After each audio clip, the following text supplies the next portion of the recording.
What if the last act of the late Queen's life wasn't just about her own legacy, but a secret plan that could force Harry and Meghan to make the hardest decision of their lives?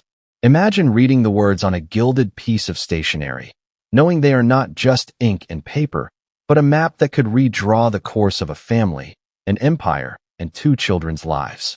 This is not fiction. This is the hidden truth behind the Queen's last will. A will that has just quietly set aside a staggering £20 million trust for Archie and Lilibet. But there's a catch. A clause buried deep, almost invisible to the casual eye, one that demands UK citizenship and part-time residence in the United Kingdom, along with a ceremonial presentation to the Crown. On the surface, it sounds like a simple legal requirement. Beneath it, it is a test, a challenge, and a tug-of-war over loyalty, family, and identity. And for Harry and Meghan, it is a clock ticking down on a decision that could change everything. Before we continue, please hit the like button, subscribe to the channel, and turn on the notification bell for updates. The world has watched the Sussexes from afar. Their move to the United States, their media appearances, the Oprah interview, the lawsuits, the podcast deals, the public debates, all of it has been a narrative of independence and reinvention. Yet, the Queen's final move is a reminder that some ties are inescapable. Some obligations are not just contractual, they are written in the DNA of royalty itself. Have they built a life strong enough to resist the gravitational pull of the crown? Or will the siren call of tradition, of family, of money, and perhaps the fear of what happens if they refuse, draw them back across the Atlantic? Picture the moment. Prince William, calm, deliberate, the weight of history in his eyes, reading aloud the words of their mother, grandmother, and sovereign. He does not raise his voice. He does not gesture dramatically. Yet, the air itself seems to shift. Every word, meticulously penned by the late Queen, resonates like the tolling of a bell across a centuries-old palace. And then the clause emerges, almost casually in the legal cadence of a sentence. It is a requirement, yes, but also a test. Present the children to the Crown in the UK, reside part-time in the kingdom, uphold the connection to the family and the monarchy. Harry hears it first. Meghan beside him, eyes wide, processing the implications for Archie and Lilibet. The room, crowded with advisors, legal counsel, and silent observers, seems to contract with tension. Every heartbeat is loud. Every second stretches. The Queen's plan, set in motion before her passing, now exerts a gravitational pull on a family that thought they had escaped it. And in that moment, Harry realizes something frightening. A simple signature, a clause, could undo years of careful planning, of creating a life entirely outside the shadow of Buckingham Palace. But why would the Queen do this? Was it mere financial foresight, a maternal desire to ensure her great-grandchildren remained tied to the lineage? Or was it a subtle assertion of authority, a quiet reminder that royalty is more than a title, more than wealth? It is a duty that extends beyond borders, beyond personal preference. History has shown that monarchs think in terms far longer than a lifetime. Queen Elizabeth II was no different. In this final act, she ensured that even in death, she maintained a form of influence over the family she cherished and the institution she served so devotedly. The implications are staggering. On one side, the Sussexes carefully curated American life, privacy, independence, celebrity ventures, freedom from the relentless gaze of the press and the obligations of the royal schedule. On the other side, a £20 million trust, a symbol not just of wealth but of recognition, opportunity, and connection to their heritage. For most, the money might suffice. For Harry and Meghan, it is more than that. It is a moral, emotional, and legal dilemma. What would they choose? Could they, in good conscience, deny their children the financial security and familial ties promised by their grandmother? Or would they risk everything to maintain the life they have painstakingly built, one in which they are sovereigns of their own destiny? And then there is the world watching. Social media feeds erupt with speculation the moment any hint of the trust leaks. Pundits debate, journalists scramble, royal watchers dissect every historical precedent. Every action, every delay, every hint of resistance is analyzed and magnified. Public opinion, fickle and potent, becomes another force pressing on their decision. The Sussexes are not just parents in this equation. They are symbols, avatars of a cultural clash between modernity and tradition, between personal freedom and inherited responsibility. Amidst this backdrop, questions multiply. Could the trust clauses be challenged? Could Archie and Lilibet's U.S. upbringing continue while complying with the will? How would the media interpret partial compliance, half measures, or outright defiance? And perhaps most importantly, what would this mean for the relationship between Harry and William, brothers bound by blood but divided by circumstance, by life choices, and now, by the Queen's final decree? Imagine the internal dialogue Harry might have experienced in the silence after the reading. He thinks of the ocean crossing, of the private life he and Meghan have constructed, of the security and privacy of California. He thinks of the cameras, the gossip columns, the endless scrutiny.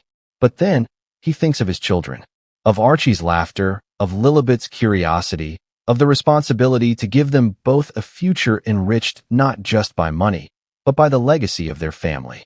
The Queen, even in her passing, forces a reckoning. And Meghan, ever vigilant, processes not just the legal implications, but the emotional, the practical, the strategic.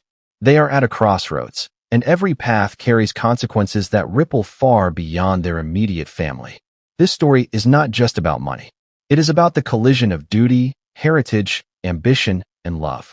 It is about the tension between freedom and obligation, between what we choose and what is imposed upon us by forces larger than ourselves. And it is about the children caught in the middle, innocent but inevitably affected, for whom the world watches with bated breath. So what will Harry and Meghan do? Will they resist the call of tradition and maintain their American dream? Or will the Queen's final act, a quiet but deliberate orchestration of loyalty, force them back to the United Kingdom? And more importantly, how will this choice redefine their place within the royal family, within history, and within the hearts of their children? The trust, the clause, the reading of the will, all were just the beginning. A decision loomed, a choice that would ignite drama, test family bonds, and ripple across continents. And as the world waited, Harry and Meghan prepared to confront the consequences of the Queen's final, most deliberate act. The stage was set, the pieces were in motion, and a family's future hung in delicate balance. Only one question remained. Would they step back into the shadow of royalty or carve out an entirely new path, knowing the cost could be higher than anyone imagined? You thought you knew the Queen. You didn't. Those words echo in the halls of history, in the silent corridors of Buckingham Palace, and now, in the minds of everyone watching Harry and Meghan's next move. The late Queen Elizabeth II was more than a monarch. She was a strategist, a master of subtlety, and a woman who understood the enduring power of influence.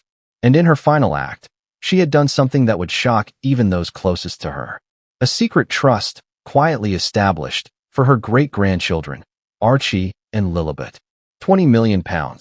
Not a gift, not a mere inheritance, but a calculated instrument designed to shape decisions, loyalties, and family futures long after she was gone.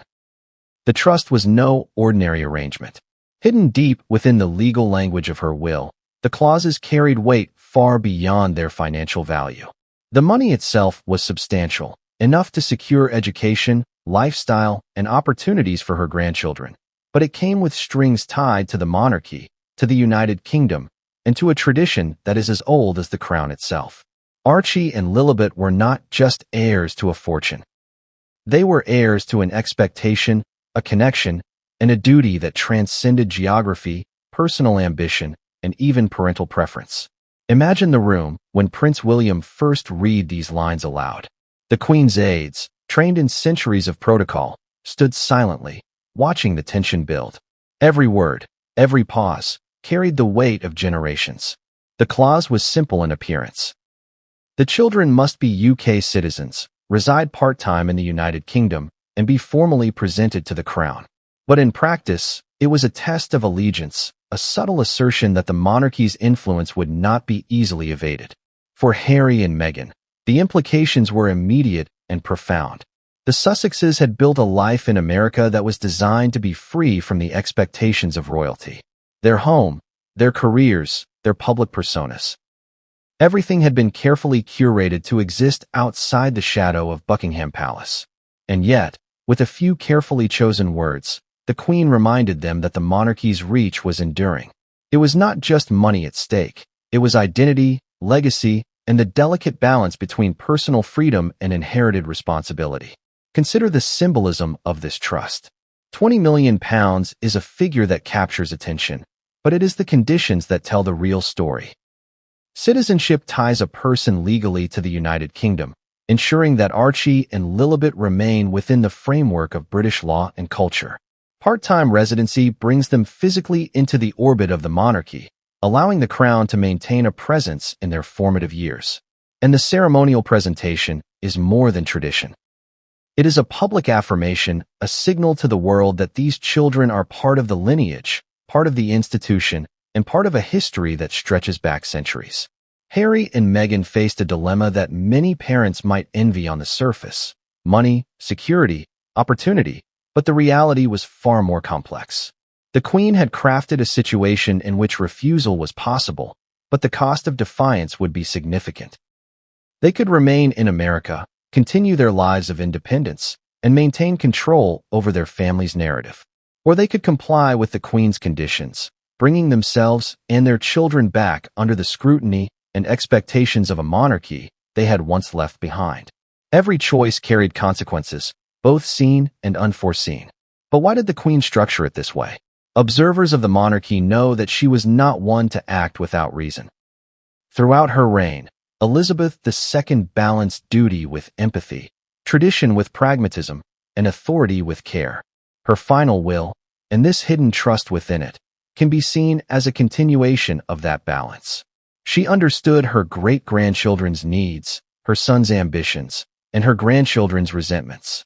And she acted with the quiet precision of someone who knew that influence, when applied subtly, is more enduring than force. Media narratives and international attention would amplify every action, every hesitation, and every compliance. A refusal to meet the trust requirements would be interpreted as a statement, a rebellion, a commentary on tradition versus personal autonomy.